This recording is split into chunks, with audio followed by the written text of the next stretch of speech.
카카오의 김범수 의장이 우리나라 재벌 순위 1위가 됐다. 삼성의 이재용 회장의 순위를 넘어섰다. 카카오의 김범수 의장의 주식 가치가 15조 정도 됐다고 합니다.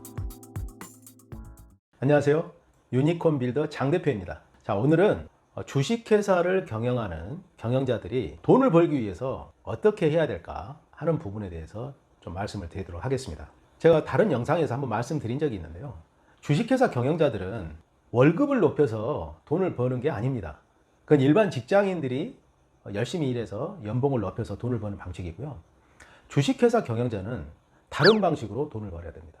주식회사 경영자는 기업 가치를 높여서 돈을 벌어야 됩니다. 자, 이게 무슨 말씀이냐고요?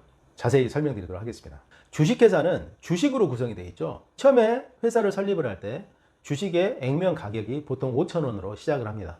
그럼 주식의 가치를 높인다는 것은 사업을 잘하고 열심히 해서 주식의 가격이 5,000원에서 5만 원이 되고 50만 원이 되고 500만 원이 되게끔 이렇게 높여가야 한다는 말씀입니다. 자, 이게 필요한 이유는 주식회사 경영자가 대부분 처음에 창업을 할 때는 회사 지분을 대부분 가지고 있잖아요. 근데 사업을 열심히 해서 기업의 가치가 커지게 되면 경영자가 가지고 있는, 창업자가 가지고 있는 주식의 가치도 점점 커집니다. 자, 그렇게 해서 그 회사가 코스닥 시장에 만약에 상장을 했다 하면 엄청나게 큰 돈을 벌게 되죠.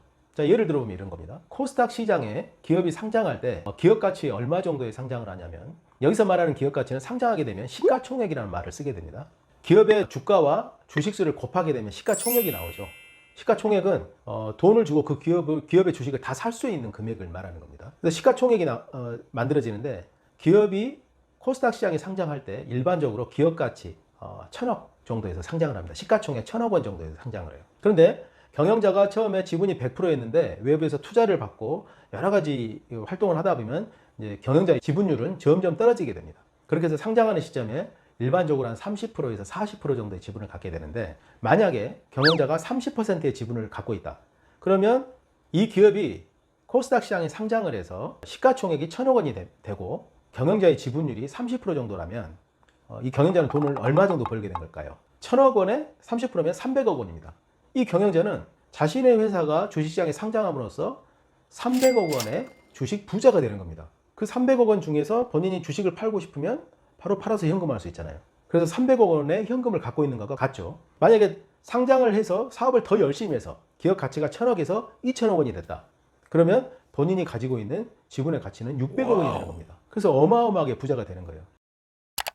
최근에 제가 이런 기사를 봤는데, 카카오의 김범수 의장이 우리나라 재벌 순위 1위가 됐다. 삼성의 이재용 회장의 순위를 넘어섰다. 자산을 넘어섰다. 삼성의 이재용 회장이 13조 정도 되는데 카카오의 김범수 의장의 주식 가치가 15조 정도 됐다고 합니다. 그래서 우리나라 재벌 순위 1위가 된 거예요. 놀랍죠? 맨손으로 창업해서 1위를 만든 겁니다. 자, 그런 겁니다. 카카오의 기업 가치가 60조가 되니까 거기에서 김범수 의장이 갖고 있는 지분율만큼 가치가 올라간 거예요. 근데 더 놀라운 것은 최근 1년 동안에 6조가 올랐다고 합니다. 이렇게 주식은 무서운 겁니다. 자, 그래서 기업을 경영하는 경영자는 월급을 많이 올리고 이게 아니고 자신이 경영하는 회사의 기업 가치를 최대한 높여서 주식 가치로 부자가 돼야 된다. 이렇게 말씀을 드립니다. 자, 그러면 사업 초기부터 기업 경영자는 회사의 주식 가치를 높일 수 있는 방법에 대해서 항상 염두에 두면서 사업을 해야 돼요. 어떻게 하면 그렇게 할 수 있을까요? 자, 첫째는 기업 경영자가 사업의 실적을 높여서 투자자가 투자하고 싶게 만들어야 됩니다. 근데 대부분 경영자들은 사업 실적이 없으니까 사업이 잘 안 되잖아요. 안 되니까 돈이 필요해서 투자를 받는 경우가 대부분입니다. 그렇게 하면 투자자들이 투자를 하지 않겠죠. 투자자들은 어떨 때 투자하고 싶어요? 잘 되고 있는 기업에 투자를 하고 싶잖아요. 그래서 투자를 받으려면 먼저 사업 실적을 잘 만들어내야 됩니다. 그런 계획을 미리 세워서 해야 돼요. 사업을 잘해서 매출을 10억 정도 만들고 나서 나는 투자를 받겠다. 그래서 열심히 10억을 만들고 그 다음에 투자자들을 만나서 투자자들이 투자를 하게 만드는 거죠. 자, 둘째는 시장이 큰 데에서 사업을 해야 됩니다. 만약에 조그만한 시장에서 본인이 1등을 해요. 근데 1등을 해봤자 매출이 10억, 20억 밖에 안 돼요. 그러면 기업 가치가 커져봤자 얼마나 커지겠습니까? 만약에 시장 규모가 우리나라에서만 한 1조 정도 되는 시장입니다. 거기에서 내가 5% 시장을 점유로 해서 매출이 500억 원이다. 그러면 코스닥 시장에 상장하면 최소 기업 가치는 1,000억 이상 넘어갑니다. 이렇게 시장이 커야지 기업이 성장할 수 있는 가능성도 크잖아요. 투자자들은 바로 그걸 보는 겁니다. 그래서 투자자들이 가장 관심 있는 게 이 기업이 사업을 하고 있는 시장이 얼마나 큰 시장이고 그 시장이 점점 커지고 있는 시장인가, 이걸 아주 중요하게 봅니다. 그래서 사업을 하려면 처음부터 시장의 크기를 염두에 두고 사업을 시작을 해야 됩니다. 자, 셋째는 주주는 투자자이자 우리 회사의 소비자이면서 바이러를 일으키는 진원지로 생각을 해야 됩니다. 그래서 주주 관리를 잘해야 돼요. 무슨 말이냐면 과거에는요, 한 20년 전만 하더라도 주주가 그렇게 별로 중요하지 않았습니다. 사업이 중공업이었잖아요. 사업은 회사 가는 거고 주주는 주가가 올라가면 수익만 얻는 사람들이었어요. 근데 요즘 세상은 인터넷으로 모두가 연결돼 있고 일반 대중이 기업의 제품을 온라인으로 소비하고 그리고 기업에 투자도 하고 또 투자를 하고 나서 여러 가지 소문을 냅니다. 그래서 오프라인보다 온라인에서 훨씬 바이럴이 확산되죠. 그래서 우리 회사에 투자한 투자자가 우리 회사의 제품을 구매하는 소비자이기도 하고 바이럴을 일으키는 진원지가 되기도 하기 때문에 주주를 최고의 고객으로, 최고의 소비자로 대우를 해야 됩니다. 이 관점이 바뀌어야 돼요. 주주는 우리 회사에 투자하고 우리 경영에 간섭을 안 하는 존재, 이렇게 생각을 하게 되면 요즘 같은 이 디지털 트랜스포메이션 시대에서는 사업을 잘할 수가 없습니다. 주주 관리에 중점을 둬야 된다 하는 거고요. 자, 네 번째는 시장, 고객과 자주 소통을 안 하는 겁니다. 이게 어떤 의미냐면 경영자가 밀실에서 경영을 하는 게 아니고 나와서 본인 사업을 어떤 철학을 가지고 지금 사업을 하고 있고 앞으로 어떤 계획을 가지고 사업을 할 것이고 그리고 고객을 어떻게 육성을 하고 고객들하고 어떻게 갈 것인지를 계속 소통을 한다 그러면 투자자들이 너무 좋아하겠어요. 아, 저 경영자는 정말 소통을 잘한다. 그럼 저 경영자하고 경영자가 운영하는 회사에 투자를 하면 뭔가 잘 될 것 같다, 이런 생각을 할 거 아닙니까? 그렇게 투자자들하고 소통을 잘 할 때 주가는 더 높아집니다. 어차피 그들이 그 전망이 좋다고 생각을 하면 주식을 살 거니까요. 제가 스타트업 엑셀러레이터를 하면서 이렇게 장류별 채널을 운영하는 이유도 그런 일환입니다. 저희 고객은 엔젤 투자자와 기업이에요. 그래서 기업과 투자자하고 자주 소통하려고 하는 거예요. 제가 가지고 있는 생각을 어떻게 말할 수 있는 방법이 없더라고요. 그래서 이 장류별 채널을 통해서 제가 가지고 있는 엔젤 투자에 대한 생각과 기업 경영에 대한 생각을 이렇게 소통을 하기 위해서 영상을 찍는 겁니다. 자, 다섯째는 뭐냐면 주식시장 상장 계획을 세우고 사업을 하라는 거죠. 투자자들은 투자를 하는 이유가 투자를 해서 주식시장에 상장을 했을 때 큰 수익을 내고 싶은 마음에서 투자를 하는 거 아니겠습니까? 이달에 사업을 시작했더라도 나는 5년 후에 주식시장에 상장하겠다, 이런 목표를 갖고 상장을 해야 됩니다. 그래서 상장을 하려고 생각을 하면 대충 경영을 하지 않겠죠.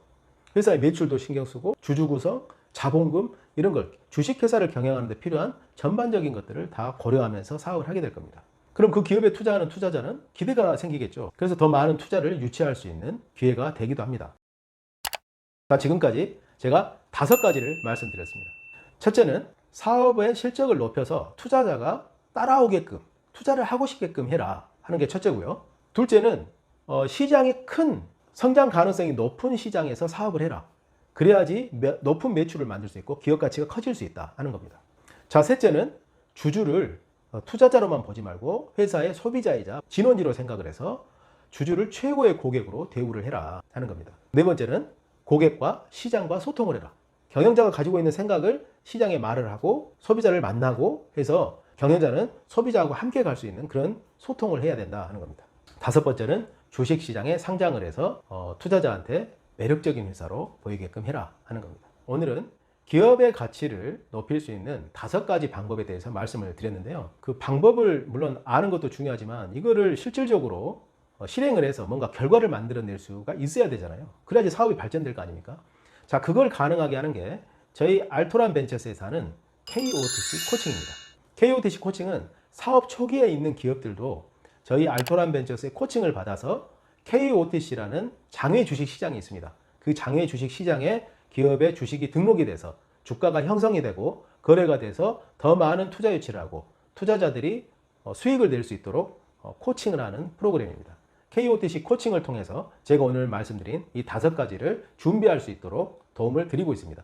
그래서 그 내용은 비즈뱅이라는 제가 기업 대표님들을 대상으로 하는 코칭 프로그램을 운영하는 사이트가 있습니다. 그 사이트에 접속하셔서 자세한 내용을 확인해 보시기 바랍니다. 자, 오늘은 주식회사를 경영하는 경영자가 기업 가치를 높이는 방법에 대해서 말씀을 드렸습니다. 잘 한번 실행하셔서 좋은 성과 이루시길 바랍니다. 감사합니다.